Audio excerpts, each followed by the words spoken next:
Hello everyone, আসসালামু আলাইকুম। কেমন আছেন সবাই? আশা করছি সবাই আল্লাহর অশেষ রহমতে বেশ ভালো আছেন। আলহামদুলিল্লাহ, আমরাও সবাই ভালো আছি। চলে এলাম নতুন আরও একটি ভিডিও নিয়ে। আশা করছি বরাবরের মতো আমার আজকের ভিডিওটিও আপনাদের কাছে ভালো লাগবে। তো আজকের ভিডিওটাও আমি বিকেলবেলা থেকেই শুরু করেছি। আজকে পাটিসাপটা পিঠা বানাবো। তো পিঠার জন্য আমি এখানে প্রথমে 1.5 লিটার দুধ জাল করে নিয়েছি। তো বেশ কিছুটা ঘন করে নিয়েছি আমি এটাকে। তো খিরসার জন্য যতটুকু ঘন করার প্রয়োজন ততটুকুই ঘন করে নিব। তো যখন এটা অনেকটাই ঘন হয়ে আসবে তখন আমি এখানে কর্নফ্লাওয়ারের মিশ্রণ দিয়ে দিয়েছিলাম। আর দেখতেই পাচ্ছেন বেশ অনেকটাই ঘন হয়ে এসেছে।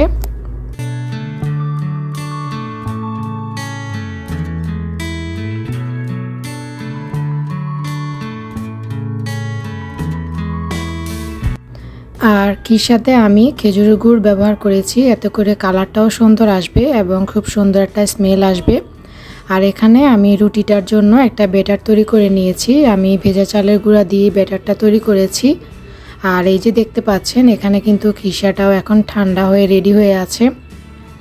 আর তারপর হচ্ছে আমি ওই যে গতকাল যে ব্লগটা শেয়ার করেছিলাম, গতকাল বলতে গত ভিডিওর আগের ভিডিওতে আমি আপনাদের সাথে একটা গিফটের ভিডিও শেয়ার করেছিলাম। তো আজকে সেটা দিয়ে আজকে পিঠাটা বানাচ্ছি।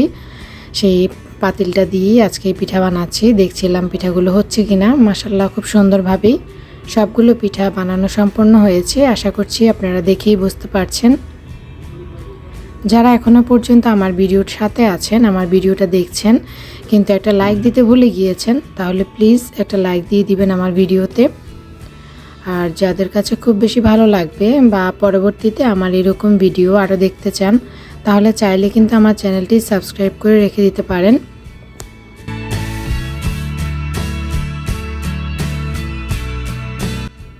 আর শীত চলে গিয়েছে তাই বলে পিঠা খাবো না সেটা তো হতে পারে না, তাই না?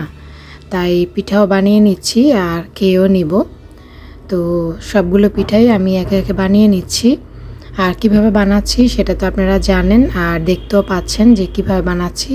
আর যেহেতু নতুন প্যান, তার কারণে হচ্ছে এটা নিচে একটু লেগে যাচ্ছিল। তো ব্যাপার না, টিস্যু দিয়ে মুছে নিলে হচ্ছে ঠিক হয়ে যায়।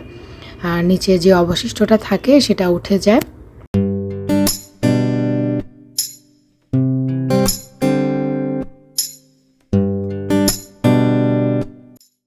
থেকে আমি সবগুলো পিঠা বানিয়ে নিচ্ছি।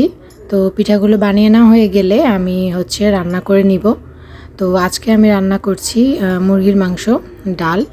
তো তার আগে আপনাদেরকে আমি সবগুলো পাটিসাপটা দেখিয়ে দিচ্ছি একবার। এখানে আসলে সবগুলো না, বেশ কয়েকটা বানানো হয়েছিল, তো সেগুলো আপনাদের সাথে শেয়ার করলাম। আর এখন চলে এসেছি রান্নার জন্য। তো প্রথমেই তো বলেছিলাম যে আজকে মুরগির মাংস রান্না করছি। তো মুরগির মাংস রান্না করার জন্য আমি প্রথমে পেঁয়াজটা একটু লালচে করে নিলাম।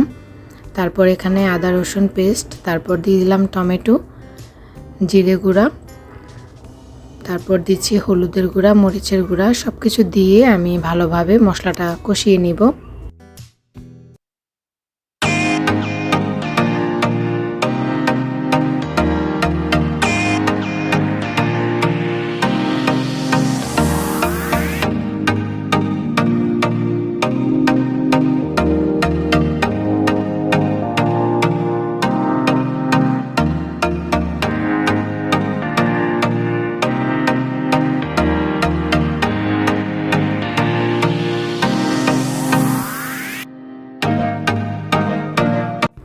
মশলাটা কষিয়ে নেওয়া হয়ে গেলে আমি আগে থেকে ভেজে রাখা আলুগুলো এখানে দিয়ে দিব। তো আলুটা আমি সবসময় ভেজে তারপর মাংসতে দিই, এতে করে খুব সুন্দর স্মেল আসে আর খেতেও ভালো লাগে। তো সেই জন্য হচ্ছে আলুটা ভেজে নেই। তো এই যে ভেজে রাখা আলুগুলো এখন দিয়ে দিচ্ছি এখানে। আর তারপর আমি যে মুরগিটা অফ ক্যামেরাতেই ভেজে নিয়েছি, তো সেই মুরগিটাও এখানে দিয়ে দিব। তো আমি জানি যে আমার প্রিয় আপুরা আমার চেয়ে ভালো রান্না করতে পারেন। তো তারপরও আমি আপনাদের সাথে শেয়ার করছি, যেহেতু আমার ডেইলি লাইফ ব্লগ, সেই জন্য হচ্ছে আমাকে তো একটু একটু শেয়ার করতেই হবে, তাই না? তো সেই জন্য আসলে শেয়ার করা। আর হ্যাঁ, আরেকটা কথা, এই ভিডিওটা আপনাদের সাথে আমি যখন শেয়ার করব তখন কিন্তু আমি আমার বাবার বাড়িতে থাকব, যদি আল্লাহ বাঁচিয়ে রাখে। তো সেই পর্যন্ত হয়তো আমি আমার বাবার বাড়িতে থাকবো। তো তারপর থেকে আপনাদের সাথে আমার বাবার বাড়ির ব্লগ শেয়ার করব। আর তারপর হচ্ছে বাকি কথা তো নেক্সট ভিডিওতে আল্লাহ বাঁচিয়ে রাখলে পরবর্তীতে সেগুলো শেয়ার করা হবে। তো আপনারা সবাই আমাদের জন্য দোয়া করবেন, আমরা যেন সহি সালামতে আমার বাবার বাসায় গিয়ে পৌঁছাতে পারি। তো যদিও আমি কথাটা এখন বলছি, কিন্তু আপনারা ব্লগ পেতে পেতে মানে আপনাদের কাছে ব্লগটা যখন যাবে তখন হয়তো যদি আল্লাহ বাঁচিয়ে রাখে আল্লাহর রহমতে, তখন আমি আমার বাবার বাড়িতেই থাকবো। আমার মনে হচ্ছে যে আজকে আমি খুব বেশি কথা বলছি, জানি না আপনাদের কাছে কেমন লাগবে। ভালো লাগলে প্লিজ লাইক দিয়ে আমার পাশে থাকবেন, আমার চ্যানেলটি সাবস্ক্রাইব করে নেবেন আর পাশে থাকা বেল অপশানটি বাজিয়ে রাখবেন। এতে করে আমি যখনই ভিডিও আপলোড করব তার নোটিফিকেশন আপনার কাছে সবার আগে চলে যাবে। আর আপনি চাইলে আমার ভিডিওটা খুব সহজেই দেখে নিতে পারবেন।